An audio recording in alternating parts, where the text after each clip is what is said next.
that responsible citizenship is a virtue, and that participation in the political process is a moral obligation. Part of that process helps us select a president for our country every 4 years.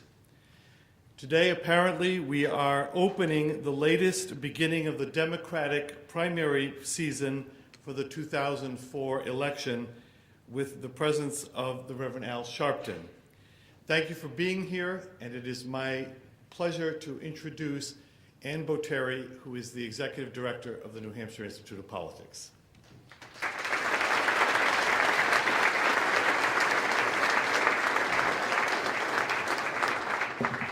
What a great crowd.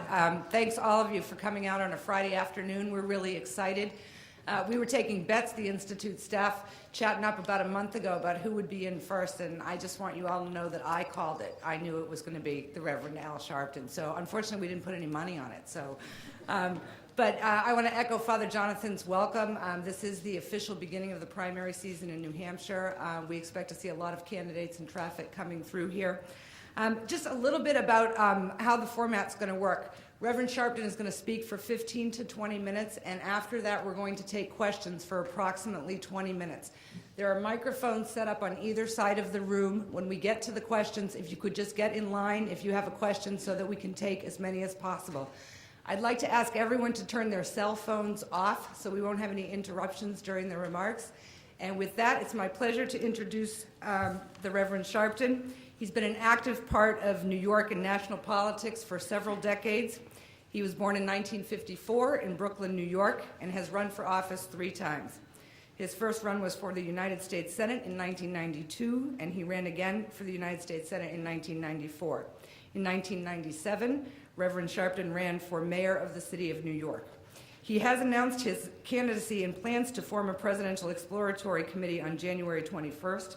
We welcome him today and look forward to seeing him here in New Hampshire and at St. Anselm on the campaign trail in the months ahead. If you join me in welcoming Reverend Al Sharpton.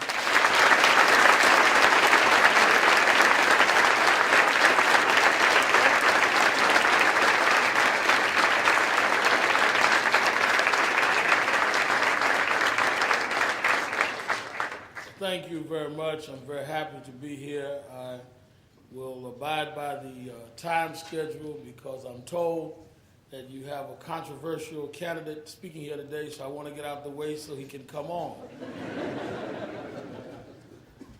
But in more seriousness, I want to say that what she didn't say, she told about the bet of who would come first, but what she didn't say is that I predict that in the order we appear here is the order we will come in on primary night in New Hampshire next year.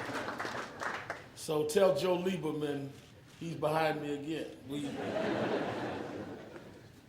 In 2004, in my judgment, there will be a decision made that will be critical to the 21st century as we know the world and as we know this country. I think that in the past several elections, we've allowed politics to be reduced to racetrack betting, to where we just bet on what horse we think is going to win, rather than vote on what policies stand for something and the person that stands for those policies.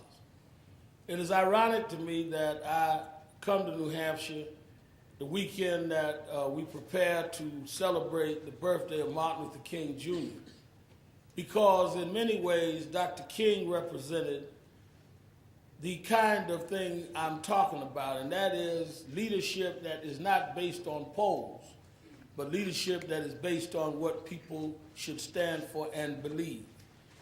Because I think that the party that I'm a member of, the Democratic Party, has wandered dangerously away from that, I began considering exploring a presidential run. When I was growing up, you knew what a Democrat stood for. Today is anybody's guess. And I think that what I would say is that we've had more elephants running around in donkey suits pretending to be Democrats then we've had real Democrats standing on the principles that made the Democratic Party what it was in the first place. So there was a time, there was a clear debate in this country between those that were pro-war and anti-war, and those that were pro-big business deregulation, and those that were anti, and those that were pro-labor, and those that were pro-management, and those that were pro-diversity, and those that were not, and those that were pro-choice, and those that were not. Now, there's almost no debate. So when George Bush said that he wanted to start moving toward military action in Iraq, most of the people that are talking about running in this election against me voted to give him the authority to do it. Now, they're going to come here and tell you different ways they oppose the war, but their vote was to give him an unprecedented legal authority to bring us in an engagement that I unequivocally say is unjustified and unwarranted. Tomorrow I'm speaking at the march in Washington, as I spoke at the last anti-war march. And I would say to you that I'm the only candidate that is unequivocally opposed to military engagement in Iraq. Am I for the disarming of Saddam Hussein? Absolutely. But what I do not understand is how we have a policy that we must go to war in Iraq where we think there are weapons of mass destruction, where we say we are in imminent danger from these weapons we think are there. Yet we know there are weapons in North Korea. We know they lied to us about the weapons. And we know that they're saying that we want to break the non-proliferation treaty. But we want to talk to them and go to war here. Now, many of you know I grew up in the urban areas of New York. One of the problems we had is people would break in our houses. Crime is high in my community. But I've never seen a situation where somebody breaks in somebody's house, the police come, and you don't tell the cops, let's go get the guy that broke in my house. You don't even say to the cops, I want you to know there's a guy across the street with illegal weapons. You tell them, let's go at a guy in the next block I think may have some weapons because he may break in my house eventually. So we're not after bin Laden anymore, it seems, who did attack us. We're not after North Korea, who we know could sell to others that may attack us. We're after Hussein that we can't prove has the weapons. Why? Because we're looking for weapons of mass destruction. Is it about weapons of mass destruction, Mr. Bush, or are we engaged in a political game of mass distraction? Are we trying to distract Americans from looking at the economy and looking at the deregulation of big business and looking at diversity and looking at what is going on in public education and in public health? I am no one that would oppose disarming Sudan, but if we can talk in North Korea, why was it outrageous to talk in Iraq? And if we can engage allies to create a climate of discussion in North Korea, why couldn't we attempt the same in Iraq? And if there are those of us that suggest it, why are we un-American? Why are we unpatriotic? All of a sudden now, to question Bush is to question America. I do not believe to be an American patriot means you must be a right-wing Republican.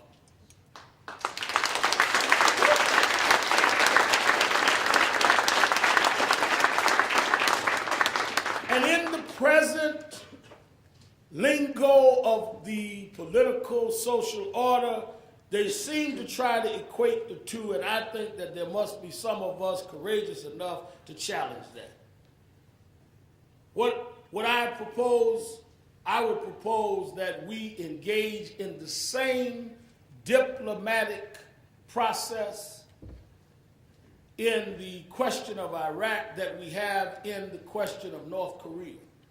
I also propose that we would deal with bin Laden as a priority, and that we make allies around the world not through trying to show the biggest military gun, not by showing that we have more military wherewithal, but the way to make allies is to deal with the needs of those you seek to befriend.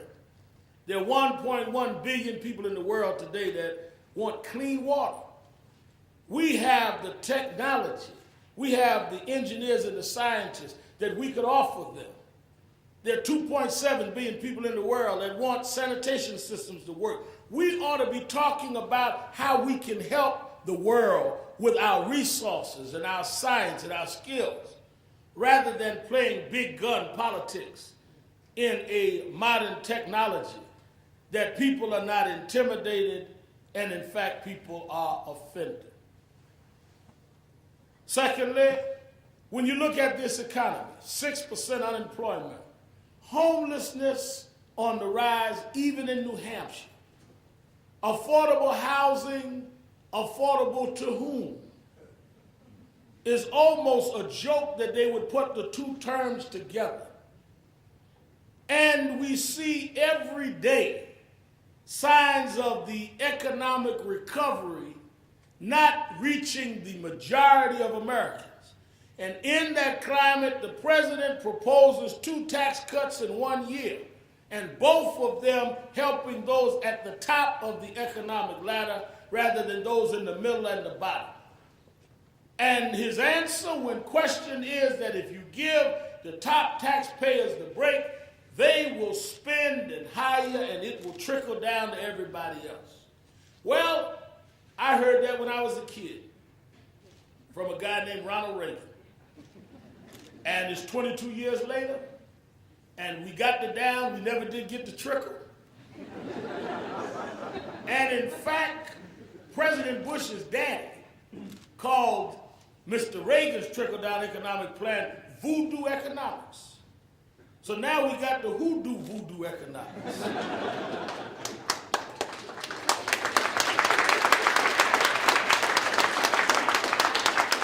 But what bothers me, what troubles me, is that I'm not hearing strong opposition from the national leadership of my party.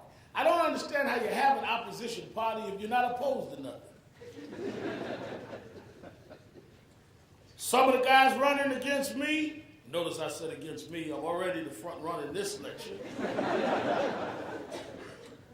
voted for Bush's wall, voted with him with tax cuts, voted with deregulation. Some of them fought against reform in the accounting industry that led to Arthur Anderson. How can they oppose Bush when they're trying to out-Bush Bush? When they're trying to out-Republican the Republicans? In terms of the array of social and political questions of our day, we can't equivocate about public education. I agree with Congressman Jesse Jackson Jr. Public education ought to be a constitutional right. We ought to say in the Constitution Americans have a right to an education and health care. But even beyond that, we ought to invest government resources in public education and have it set where we can hold accountable principals and teachers and school districts to make sure that we are educating people up to par. Not try to find ways we can select certain students for education or privatize education in a way that gets us off the hook for failing the majority of young people, all of whom deserve an education in America.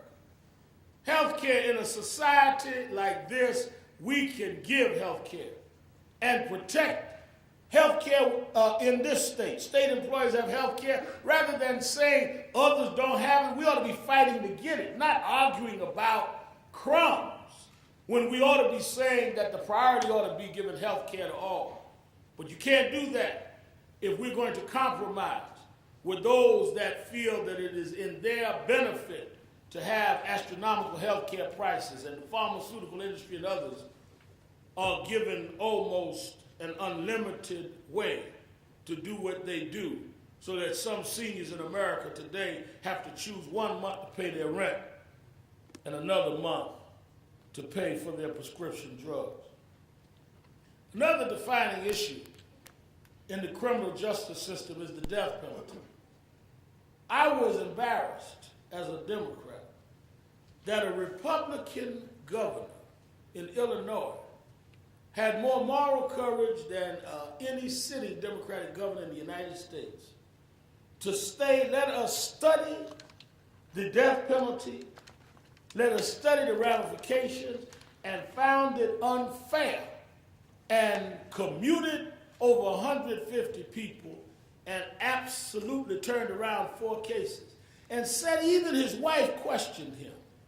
Because leadership is not about doing things that is easy. Leadership is about doing things that's right. Dr. King said, you measure a man not where he stands in the times of convenience, but you measure a man where he stands in the time of controversy and times of challenge. Why do I want to be president? I want to be president because I think America is going in the wrong direction. I know that we cannot, as a nation, survive in the 21st century by not being good partners in the global village we call Earth. I know we cannot survive by keep giving tax breaks to the rich and scrutiny to the poor. Welfare mothers have more regulations on them than CEOs. We cry for CEOs that have to give up their vacation homes and maybe one of their limousines. And we investigate single mothers that are trying to raise their children on $400 a month. There's something wrong morally with those of us that feel that people have the right to be wealthy, and they do, but that others don't have the right to livable wage. Something wrong with a party that abandons laborers with trade agreements like NAFTA and GATT that undermines American workers and sets up substandard living for foreign workers. We used to represent those parties. One of the things that I'll be advocating throughout the race is there's an economist named Felix Reuter who has a $250 billion infrastructure redevelopment plan where we would put $50 billion a year on the federal deficit, the only deficit you can legally add money to create jobs and training, to rebuild the bridges, the tunnels, highways, roadways, and school buildings. $179 billion needed alone just for reconstruction of school physical plants. It would provide jobs which would pay the deficit off with taxpayers, and the way you rebound the economy is you invest in working families, not invest in super rich. President Bush said, oh, this will help seniors. But most seniors, particularly middle class, their dividends come from their 401k plan or retirement plan, which is not taxable in the first place. So a tax cut didn't help them in dividends. And then lastly, I was one that found it strangely symbolic that Mr. Bush, on the actual birthday of Martin Luther King, decided to make his statement against the affirmative action plan of the University of Michigan. That's strange to me that just 2 weeks ago, after we had all raised questions about Trent Lott, and Mr. Bush waited a week and finally came out outraged, delayed outrage, I suppose. He got mad and it took him a week to express it. I guess he was so angry he was just walking around the White House speechless for a week. But after a week of silence, he finally came out raging against what Trent Lott said. But Mr. Bush, when Trent Lott apologized, he said that part of his apology was that he was wrong for opposing affirmative action. So you now telling me that Trent Lott has a more progressive policy than George Bush? And some of the guys that are going to come up here and run against me, will I have to quote to them Trent Lott, who has had a road to Damascus experience at Strom Thurmond's birthday party?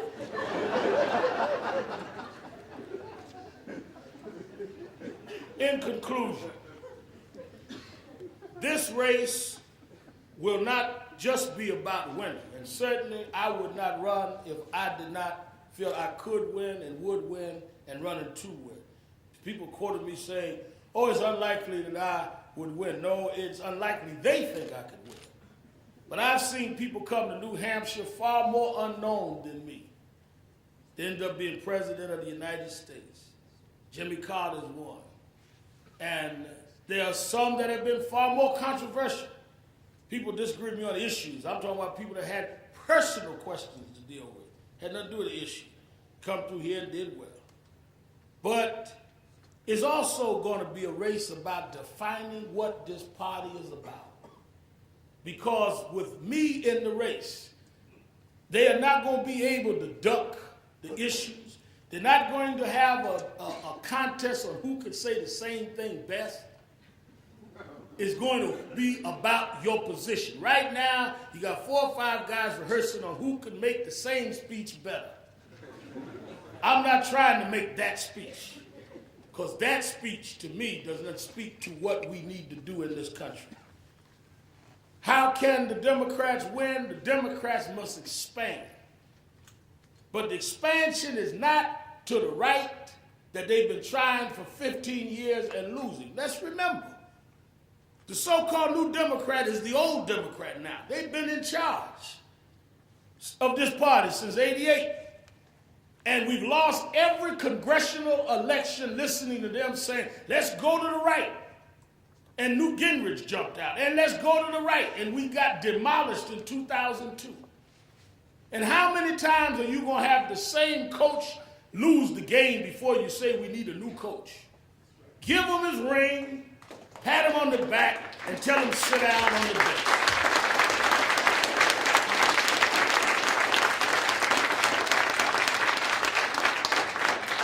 I would argue that there are millions of new voters and old voters that have been disaffected that would come back in this party if we spoke to what they believed in and what they need. Young voters, seniors, women, peace activists, blacks, Latinos, gays and lesbians. 3 million of them voted for Ralph Nader. If a third of them had voted Democrat, Gore would have been president. Why are we going for people that will never come and not going for the people that will come if we would merely respect and hear what they have to say? Out of all the candidates running, I'm the best qualified to address those Americans. And I argue that those are the Americans that will be the margin of victory for the Democratic Party in 2004. Oh, those are the left, they say. No, we are not the left. We are the ones that represent America at its best. I told Jerry Falwell, there's a difference between the Christian right and the right Christians. And we're going to have that battle in 2004. And the right Jews, and the right.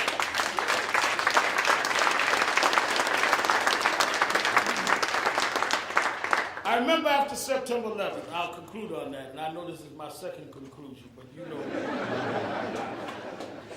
as minister to minister, you know we can close twice sometimes. Occupational hazard.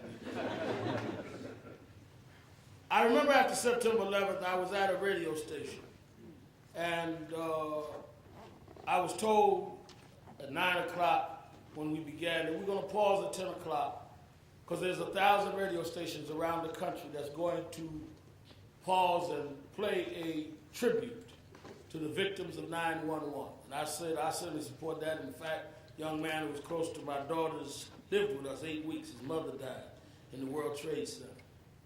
And we paused at 10 o'clock as they synchronized with 999 other stations. And I said, well, what are you going to play? They said, we're playing the song America the Beautiful.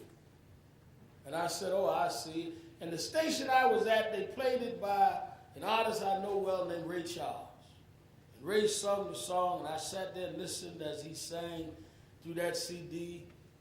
And as I listened to the words coming forth from Ray, oh, beautiful, full of spacious skies, for amber waves of grain, purple mountains' majesty, across the fruited plain. And I thought about it because I know Ray. I said, you know, Ray is not singing about what he knows. Many of you know Ray is blind. He can't see. He's never seen Purple Mountain, never seen Fruity Plain. But Ray sung that song unlike people that had seen it because Ray believed in what he couldn't see, but what he believed was there. And many of us that you consider leftists, we marched and we did rallies and we did things because we believed in looking at an America that we couldn't see. But we believed if we kept organizing and kept rallying, we could make that America happen. America is beautiful, but it could be more beautiful. But it becomes that way when people are not afraid to make what they can't see become a reality. And I want you to help me in that process in 2004. Thank you very much.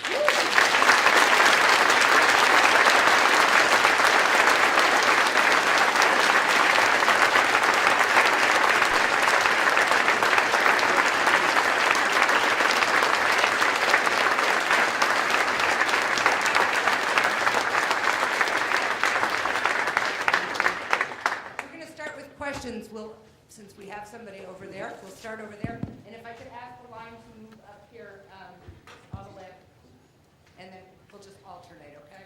That's funny you mentioned that song, Reverend Sharpton, because I was on Martin Luther King Boulevard right by 5th in Harlem over the weekend. I went down to celebrate my one-year anniversary, and I played that song in the jukebox in that McDonald's.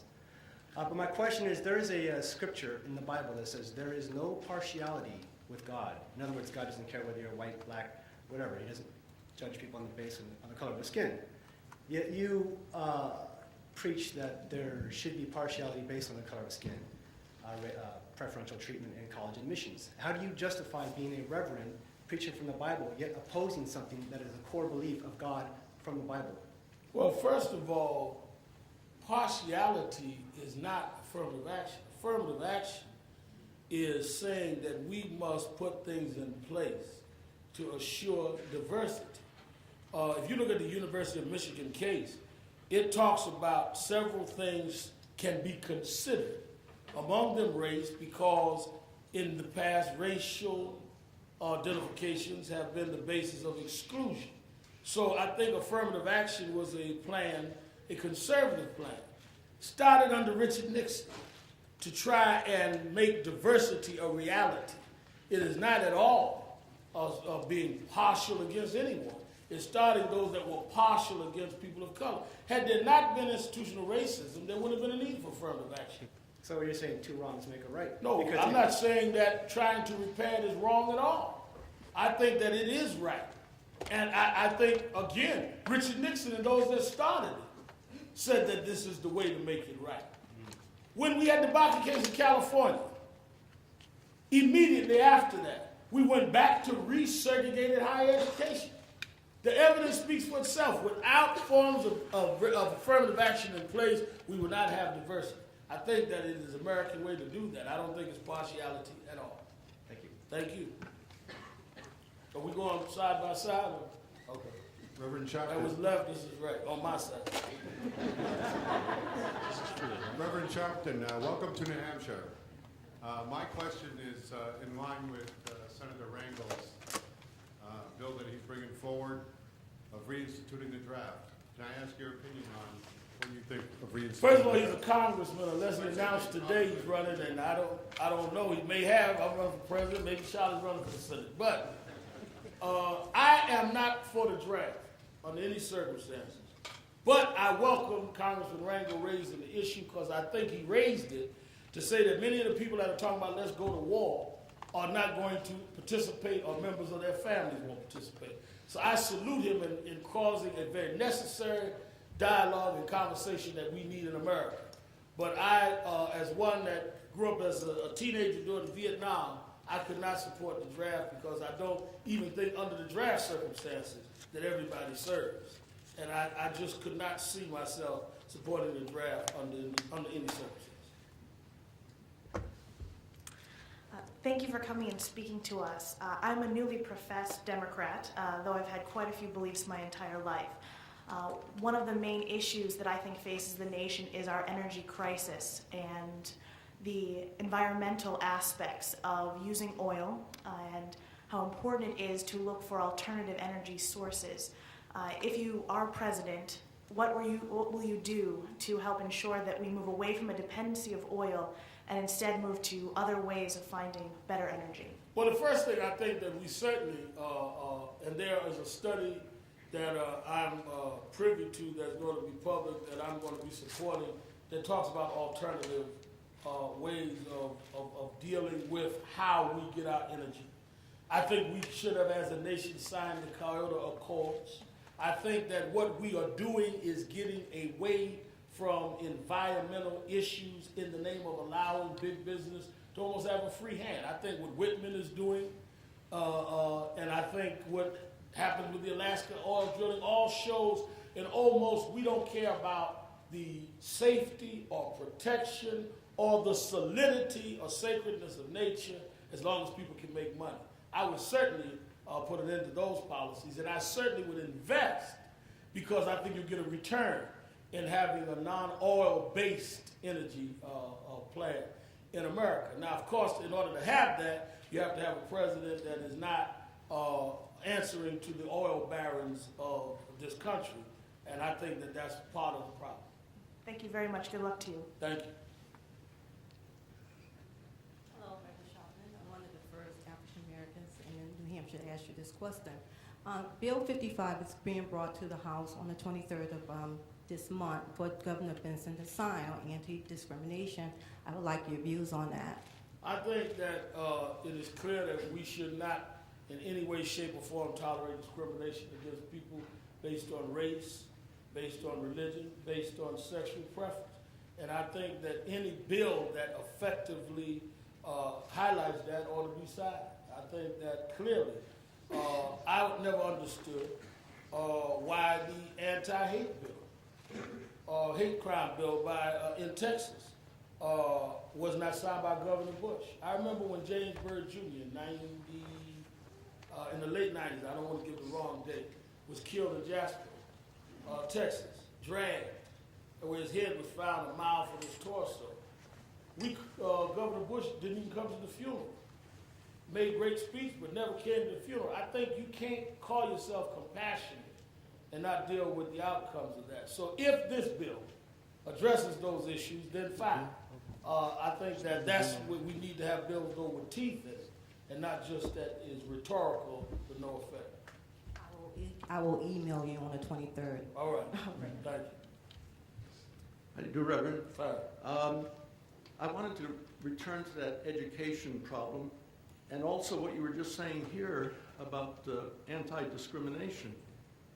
Earlier you had said that you were against selecting students for college or something, I'm paraphrasing, something to that effect. And I'm having a problem on how you fit that in with the matter at Michigan, for example. When you first said that, I thought you were against what Michigan was doing. And then you came out later and said you were for it, or you were supporting it, what they were doing in Michigan. How can you be for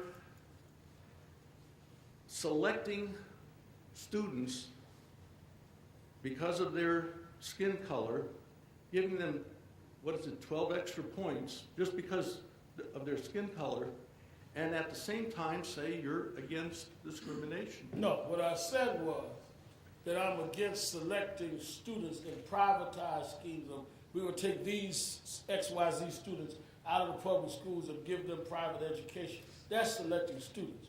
Okay. In the University of Michigan, they're not selecting students. They're saying part of the things we will consider is SAT scores, other things, and race. No one objects that they consider alumni's relatives. No one objects to their considering people that have athletic skills. But to say that we want to make sure we have a diverse student body is to select students? No, it's to select having diversity and to stop discrimination in higher education in this country. It still sounds like selecting students because of their skin color. Well, let me ask you a question. if we are saying that we're going to make the following considerations, and because we have had a historic problem of inclusion, among the considerations we're going to have is race, to remedy what we have done in the past. That is not at all in the same world of saying that I'm not going to invest in public education, I'm going to invest in a few students getting a better education and leave the rest of the students there. I think you're mixing apples and oranges. Now, you can disagree with me, but don't try to confuse me because you're smarter than I am. Well, the thing that I'm hearing now is that when I say selecting students because of skin color, you say, no, it's not that, and then you use a euphemism. No, it's when you deal with vouchers and other forms, you're talking about individuals that are going to be taken out of the public school system, put in better schools, and we leave the school system there. When you're talking about affirmative action, you're not talking about taking anyone out of anything. You're talking about making sure that others that have been excluded is included. And it doesn't in any way leave people in a bad or good. It makes sure that those that have been excluded have proportional opportunity to have the same thing as others. In vouchers, you're not talking about everybody's share. You're talking about taking people out, and we're going to determine these will go to better schools, and we're going to leave these in worse schools. The ones you're taking out are the ones Excuse me if I don't can have jump black in. skin. We have a number of people that want to ask questions. I thought he was running, and this was the first debate.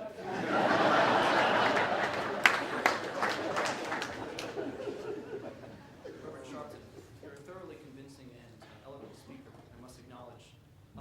But would you like to explain to the people in this audience why you feel that you're qualified, considering that you were a subject of perjury back a few years ago? I never. Why should we believe any word? Where was I subject of perjury? I can give you the list of attacks on me, but that's not one of them. Yes, but I think that No, explain to me your question. with adequate means, I think that this question, if anyone does research, they will find that you have But why don't you quite a save sketchy them? past. Let me save them the research. Yes. Perjury where? On what? Maybe you got the wrong Democrat. No. There was a judgment filed against you. No. That was a civil Yes. defamation case Yes. where I stood up for a young lady, and the jury didn't agree. Which most juries did agree with me. People didn't believe me about Abner and Weemer. I won that. But you said perjury. That's a criminal case. That's the last Democrat that was president. You're confusing the next Democrat president. Playing with your words again, and I think Perjury everyone is in this not playing audience with should the word. do a Didn't he little bit of say research. perjury? Or did I hear Consider that? this gentleman. Thank you. No, sir, brother, if you say something wrong, don't get mad at me. Yeah. Now, as a protester, what you supposed to have done is come here and say, why did you say so-and-so about Broadway? You were not supposed to use the word perjury and give me an easy way out of answering that. Now, since you raised it, let me answer. I advocate on situations that I believe. If I don't believe it, I don't advocate. I advocated 15 years ago for Tawana Broadway. I advocated in the last 20 years for many people. Sometimes the jury agreed, sometimes they didn't. I'm willing to match my record up against anybody. I'll tell you something that was very interesting. 6 months after Brawley, I advocated on behalf of 5 boys that were accused of rape. I was criticized and castigated as much as I was with Brawley. 13 years later, they just overturned their convictions in Central Park. So I stood by those boys even though they were convicted, and some of them spent 7 years in jail. I'm going to bring all of that to the American people, and they can determine whether or not I had reason to stand up or not. When you look at the Central Park jogger case, when you look at other cases like Louima and Darsma and Vieques and other things, if all the opposition can do is pull one 15-year-old civil suit out, then I'm in good shape compared to what other people have explained to me.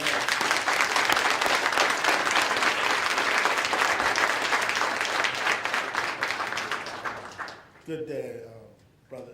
I wanted to ask you, as the new president of the United States, what would be your first act as president of the United States? I would move Bush out and I would move in.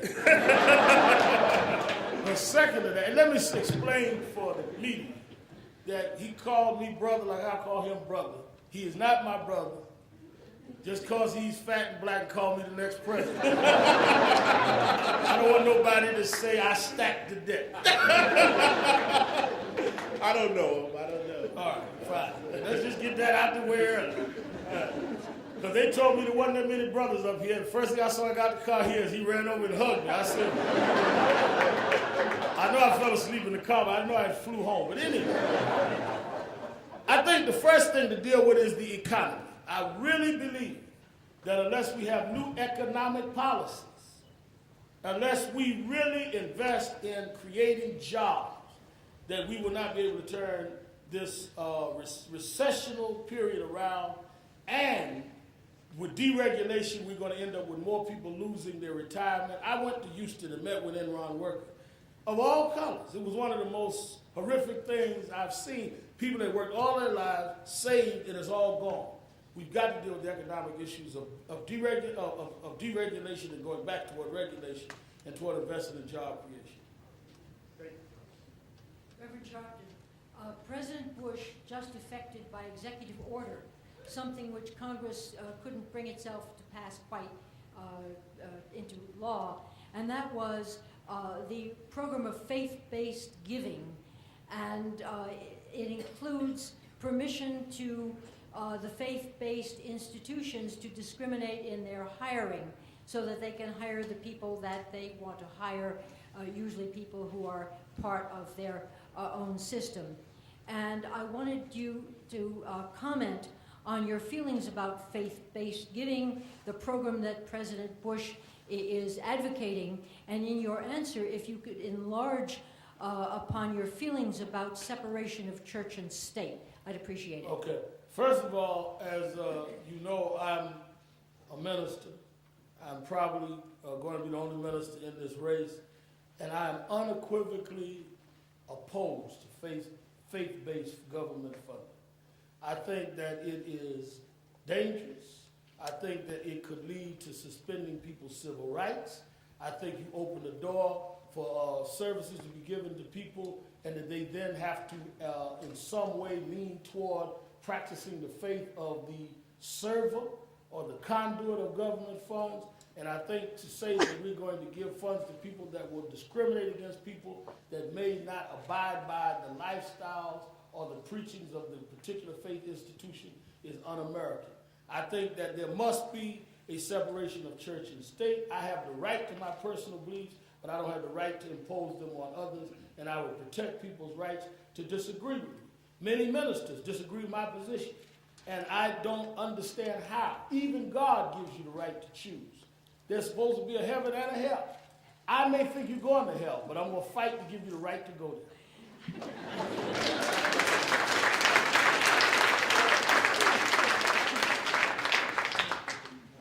Good afternoon, President. Thank you for coming to New Hampshire, and I'd like to. We're going to take 2 more questions, just so we know. One here and one over here. Okay.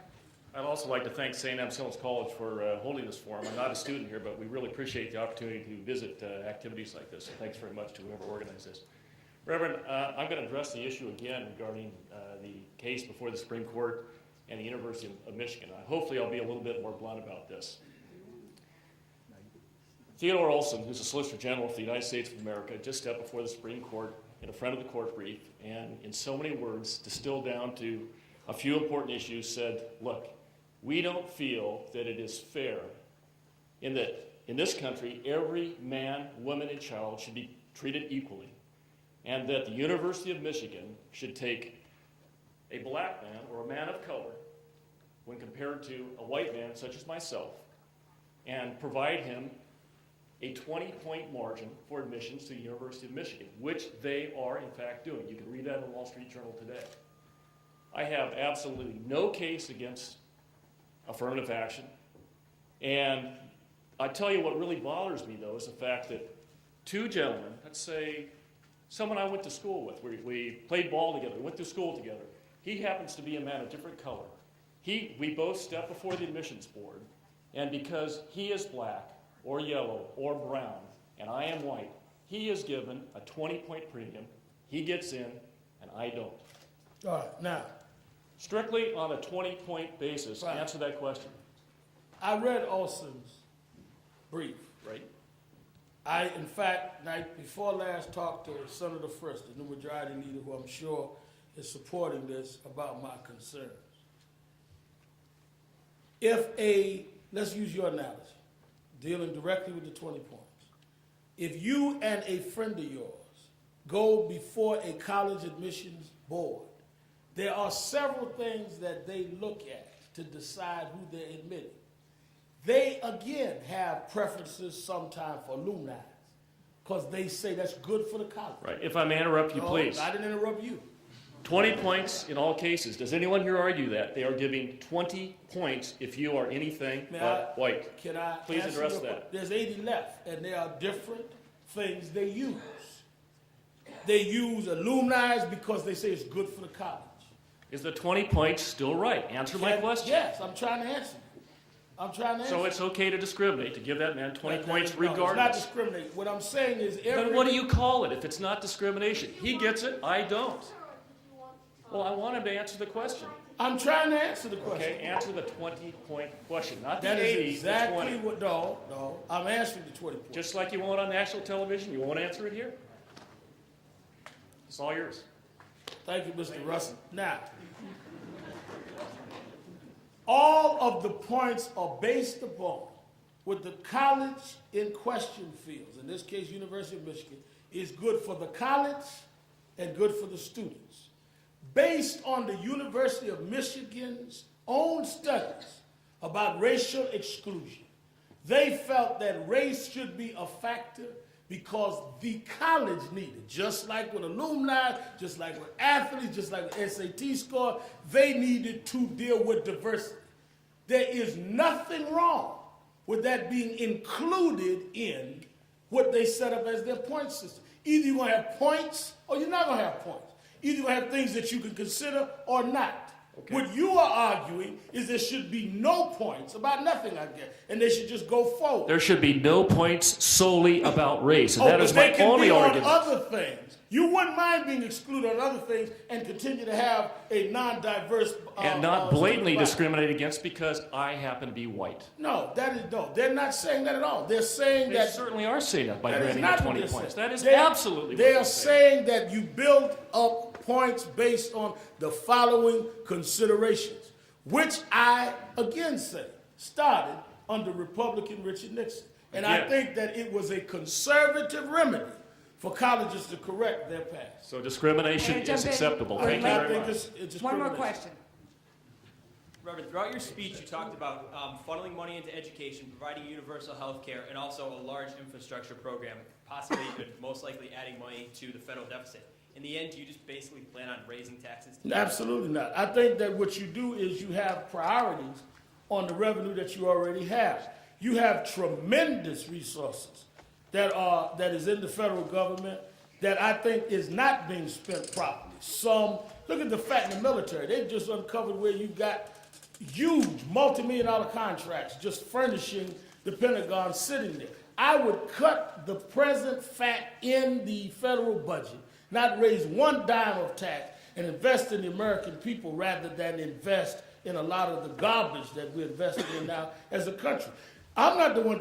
Mr. Bush is talking about risking a $100 billion to $1 trillion war on weapons we can't find.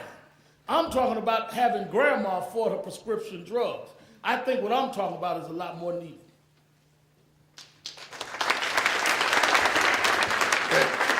I agree with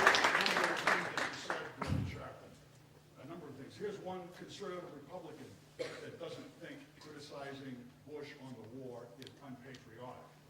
But I'm going to narrow on one point. Keep your mic off till I hear the question. Maybe we don't want it. You know what, if we could, we really have to cut this off because we got to keep it on schedule. He'll be here for a couple minutes after if you guys want to chat. I really have to stick with the schedule. I know, we're all for democracy and questions and the rest of it, but we got to stick with the schedule. We have a tradition here at St. Anselm College of always letting one of our students thank those that share their time and their thoughts with us. And Amy Corrigan, on behalf of the student body at St. Anselm College, Reverend Sharpton would like to thank you.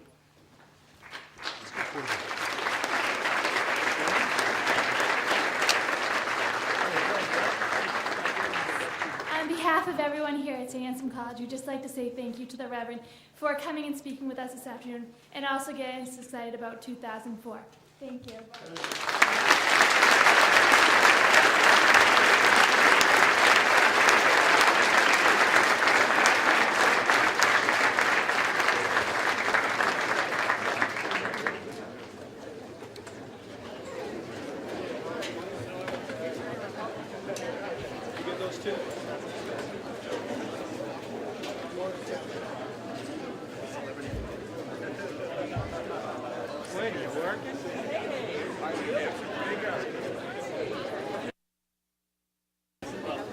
Hey, you coming to the gap too? Oh, yeah. We don't have that much time. Okay, I'll be sure.